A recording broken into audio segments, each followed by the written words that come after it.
Hello and welcome to another edition of the Nation I Inhabit. My name is Yuni Villalonga, the curator at the Gables Museum, and it is a pleasure to have here with me Gonzalo Fuenmayor, one of the artists participating in the exhibition Alienations 2020, which is on view at the Gables Museum through March 14. You're all welcome to pay a visit. This exhibition is curated by Bartholomew, director at Lehman College Art Gallery, and me. And we are conducting this series of interviews with different artists in the show. Gonzalo's work, well, welcome Gonzalo. Thank you, Yuni. Happy to be here. It's a pleasure to have you here. Thank you for accepting this interview. Your work, Palm, from 2016 is in the back. It's a charcoal on paper. And beside we have 40 kilometers by Teresa Margolles. I'd like to start by asking about your formation. I can see that your formation is very hybrid. Can you tell me where you studied? And can you think of some artists that have been a reference to you and your work? Yes, well, thank you again, Yuni, for the invitation. Lovely to be here speaking with you. I came to the arts in a surprising and unsurprising way.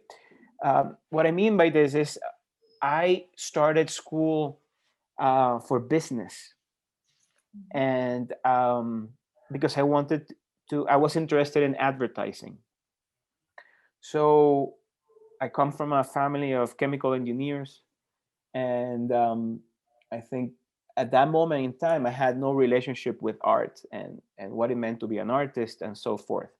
Despite the fact that there was a huge library in my house, I read a lot, I was interested in literature. So I started my career as a businessman in business management, believe it or not. I went through almost 2 years and a half. I stumbled with accounting, and that made my decision to shift my career very easy because I was miserable. So this was in Colombia. So I decided that either I was going to pursue a career in literature or fine arts. I've always drawn and painted, but it was a hobby. So I think for me at that moment, I thought happiness would be doing something that I loved, and it has been. And I decided on art school, which was a new world for me. I applied. I had the support of my parents, and then I applied to School of Visual Arts in New York, and I got accepted. And I went and started my BFA in New York City, which in itself was an amazing school.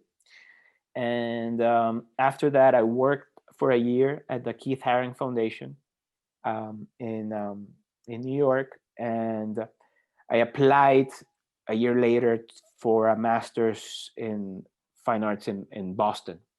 So I went to Boston, got my master's, and then out of visa requirements, I have to go back to Colombia, where I went to school. I was teaching.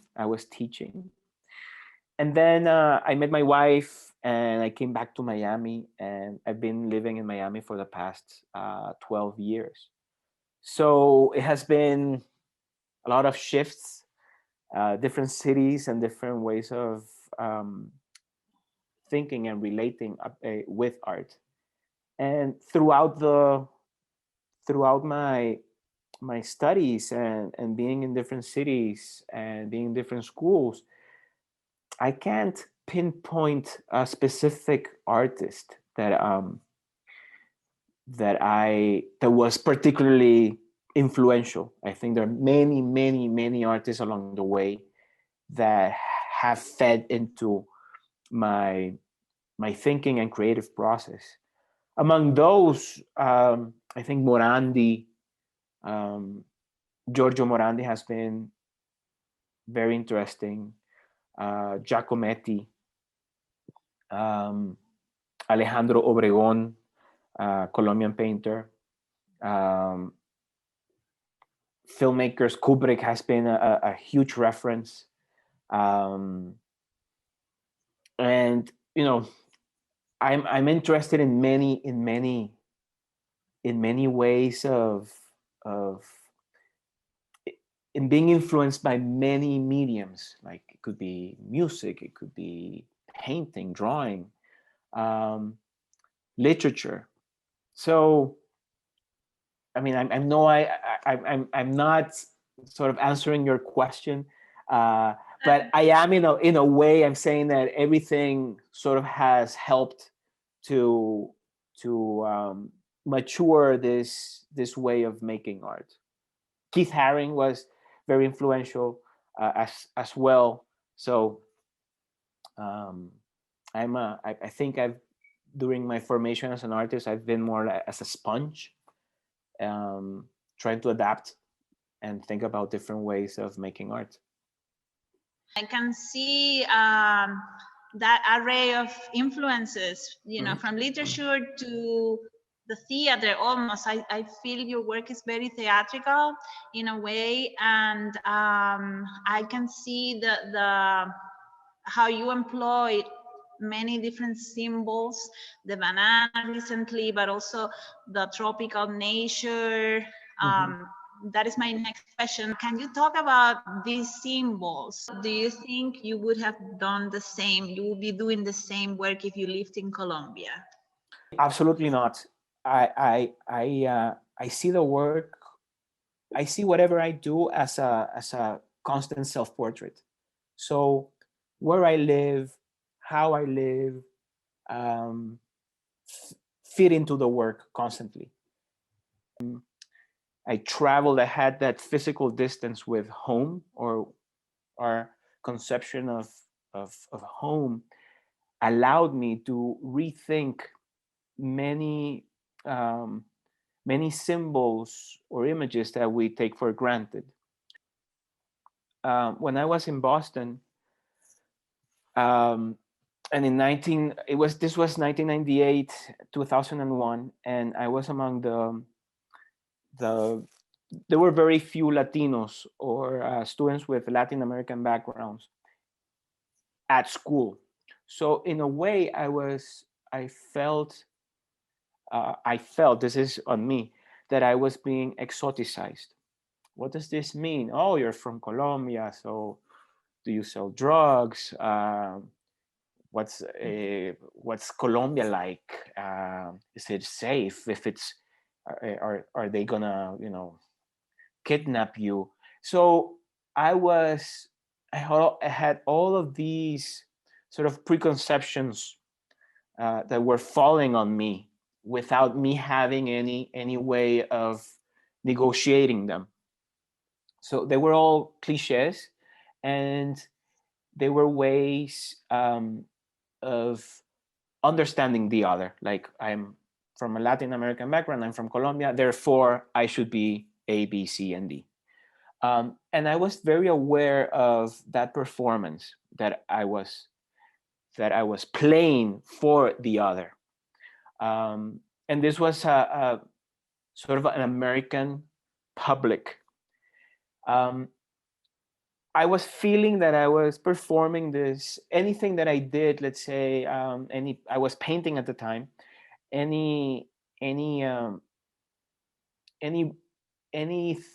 if I was painting figuratively, my teachers will, oh yes, of course, you have the magical realism fed into the work, and maybe I wasn't aware of it, but that was dropped on the work. So I realized that I was playing this part of of being the exotic and also exoticizing myself at the same time. So I started making banana paintings, and the banana paintings came from the urge of me saying, "Oh, you want to exoticize me? Let me exoticize myself for you."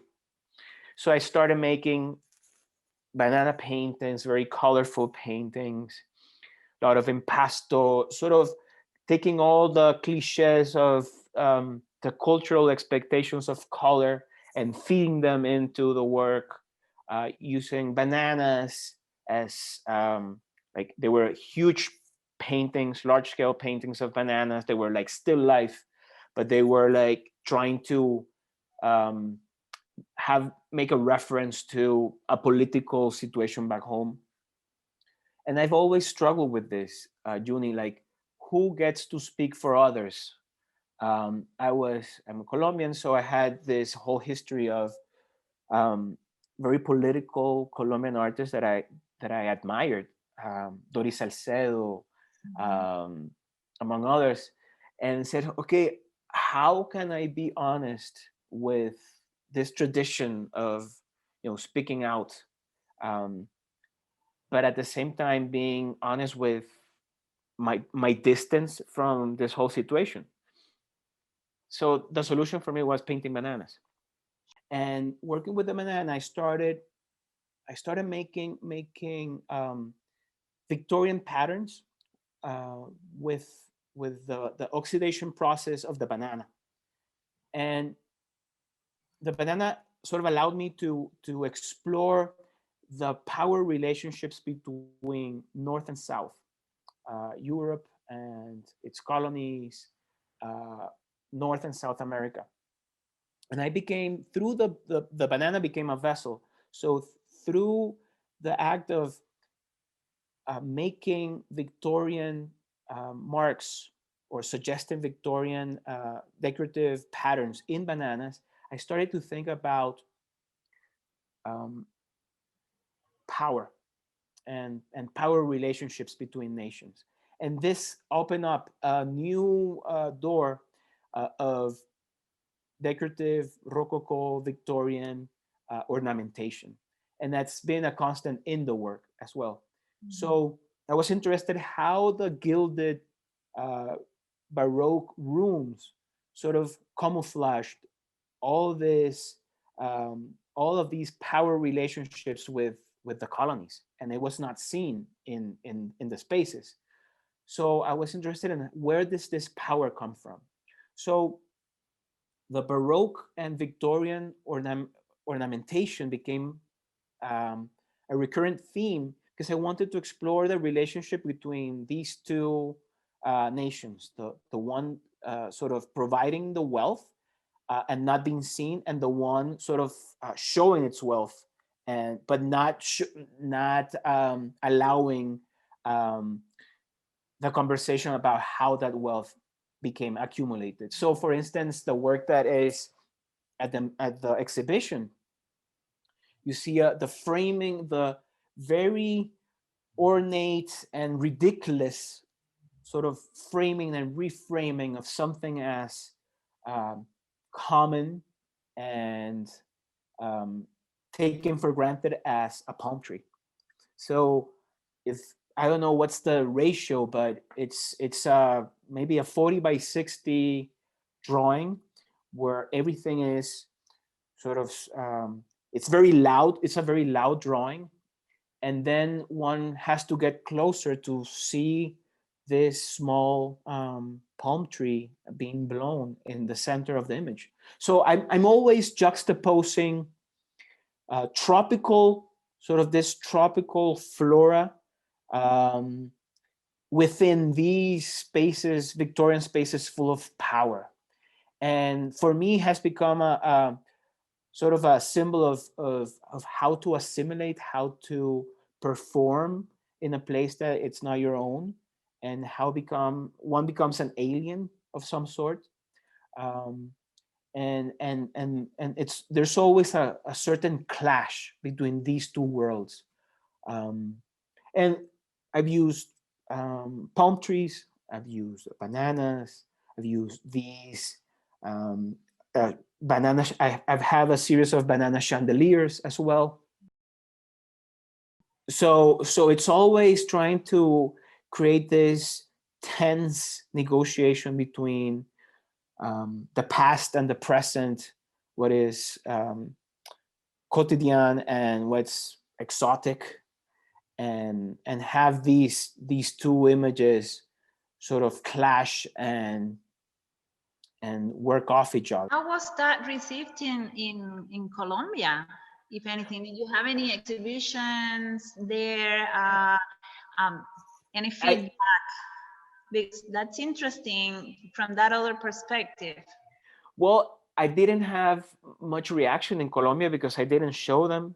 And perhaps they were, I would say that they might have been dismissed because it was so close. It was like, oh, he's painting bananas. So what? But me painting bananas in the United States sort of made them different because I was referencing many things at once. The fact that I came from a banana republic, which is the name coined um, to Latin American countries by Americans. I was sort of, the sexuality aspect linked to the banana itself, very phallic image. Which is that is so repeated in this kind of colonialistic discourse. Absolutely. So I was playing with a very charged symbol. There was a banana, was just a banana, but it was so many other things. So it became a vessel to explore the history, my own identity, my own exotic paranoia, living as a Colombian in the US. And also the dichotomy of going back home and being and trying to fit in and not being able to perform that Colombianness because I've been in America in the US during all my studies, and then being a Latino in the US and trying to perform this hybridity of being both things at the same time. So the work became a way to exercise all of these urges and challenges in trying to fit in and trying to belong or not um, to being in the US and being back in Colombia. So you go back to Colombia often? Yes, I try to go back to Colombia often. I have my family. I have two boys. My wife is also from Colombia, so I want for them to have that relationship with. Make the relationship, the idea of home, a little bit more chaotic, so that they have these two homes, and they can decide for themselves. But I only speak Spanish at home. I go back once or twice a year. I feel I recharge. I'm from Barranquilla, so it's a different concept of the Caribbean as from Miami. So I jump between these two cities on and off, and I find myself always negotiating who I am, depending of where I am, and I think it's a great skill. How do the kids feel? Do you think they feel Colombian? How do they look at your work, and how do they interpret what you do? I don't know if I think that they enjoy different things of being in both places, and they feel the switch. Some rules change when we're in the US and when we're back in Colombia. They have to negotiate those nuances, and it could be I mean, very simply, just by how, you know, the names of fruits in different places, or how uh, something gets translated into Spanish and into English. And so I believe that everyone in some way or another is dealing with this constant negotiation of place and identity. For me, it has been geographical, but I mean, gender becomes a performance. Um, Class becomes a performance. Race becomes a performance as well. So I feel that like having them dwell between two cities, two countries, has allowed to a broader way of thinking about themselves and their context. So when did your work switch? Because you lost all the color, and I know that that was intentional, Yeah. and probably, at least I don't see the same kind of exoticism, at least not literal, as what you are describing on your earlier work. So when did it happen? I started paradoxically exoticizing myself, um, and with the use of color. Everything was colorful, like very gestural. And then I got bored. I got bored of playing that role. So I decided, can I? And for me, it has been about, you know, Judith Butler was, when I read it, the performance, I think it's the performance of gender. I said it was an eye-opening reading for me. I said, okay, I'm performing this identity. Can I perform this identity switching to black and white, just so that the conversation starts from a different moment, not from the preconceived ways of navigating the other. So I switched to black and white after I got bored with making bananas and becoming the banana man, because I only, to make it mine, I had to add a banana somewhere. And it became sort of repetitive. It became like a formula. So trying to push the work further, I said, okay, let's go with charcoal um, and paper. I also had graduated from school, so I didn't have a studio anymore, and charcoal allowed a freedom of, you know, I only need paper and charcoal. It was more practical to store, to travel. So the two ideas, the two reasons sort of merge into this body of work, where I try to defy the expectations of the cultural expectations of the work. Um, and I felt that I was camouflaging myself. I was hiding myself. But in that process, through the black and white, came different ways of thinking about images. And then this theatrical uh, aspect came into being, where I wanted the drawings to hit the viewer, um, to really use the dramatic nature of charcoal to create an image, like orchestrate an image with light, with composition, that was bold enough to be identified, but at the same time subtle enough to allow it to breathe and permeate other relationships with language or with the image. So the shift to black and white helped me think about how to make images that were,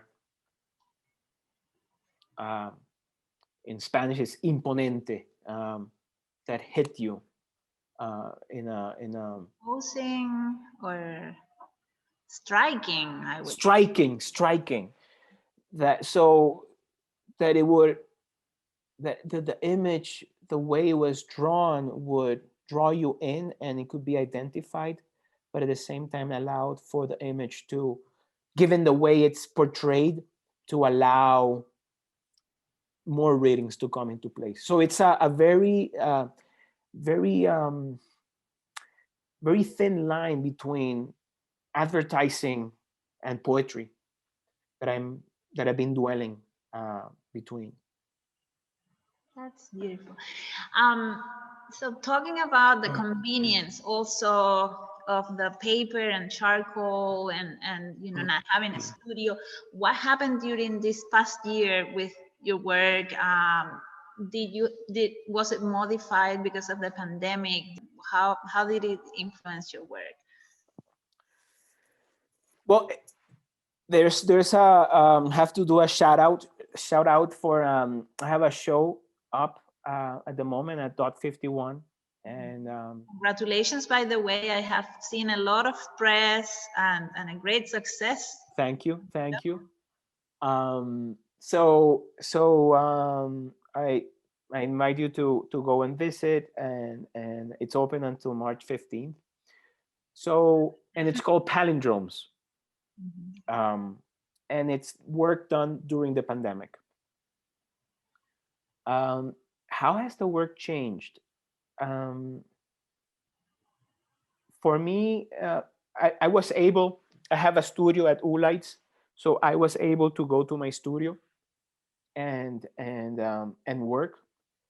So I haven't had any constraints of size. If you see the works at the show, they're monumental. They're like um, 15 feet by 9 feet is one of the drawings, and the other one is 7 by 12 feet. So they're pretty big.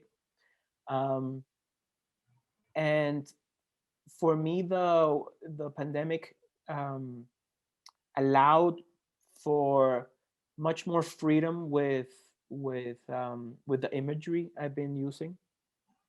Um, I I believe there's a more a political tone underneath the new work. I'm not I'm exploring different ways of having the work relate to each other as well. So if anything, I believe that the last year has allowed for a more openness and a um, closer relationship with the making of the drawings, which means I've been being more um, experimental with inks and the gesture, the imagery, if it's finished, if it's not finished, if it's drawn or if it's sketched. So has allowed like a bigger conception of the act of drawing and my relationship with the body. So you feel that it's been a creative time, a time to pause and experiment, and which is wonderful. Unlike other, artists I have seen more constraints. Yeah, no, this is I've been blessed um, by the ability to focus on the work through a different scope. Um, I believe my perception of the pandemic is that it's it's accelerated, sped up many processes. What do I mean by this? If if you wanted to get in shape and you didn't have the time, perhaps this past year it allowed you to accelerate that process. Or same with businesses, same with everything. So I've been always trying to find the time, allow myself the time to experiment, and the pandemic allowed me sort of to accelerate that process that I had incubating for such a long time. I'm very glad to hear that. I wanted to ask you what is next. What are you cooking? Are you in Barranquilla now? I can see the beach behind. Where are No, Yuni, I am in a completely different environment than the one in the background. I'm in Snowmass Village, Colorado. I'm at a home and away residency at Anderson Ranch. So it's snow everywhere. It's up in the mountains, and I'll be here for five more weeks. And I'll have the opportunity to open up my process even further during this time. I want to explore ceramics and sculpture and sort of pursue drawing in a different ways of drawing as well. So I don't have anything lined up for next year. I'm happy to be, exploring new ways of making work, and I hope I do this during this time. I cannot wait to see what comes out of that Me too. residency. Me too. Congratulations. Well, thank you so much. This has been very enlightening, and thank you for accepting No, thank you, to Yuni. have a This has been conversation. a wonderful conversation. Well, I wish you all the best and keep warm. Thank you. I will. I will.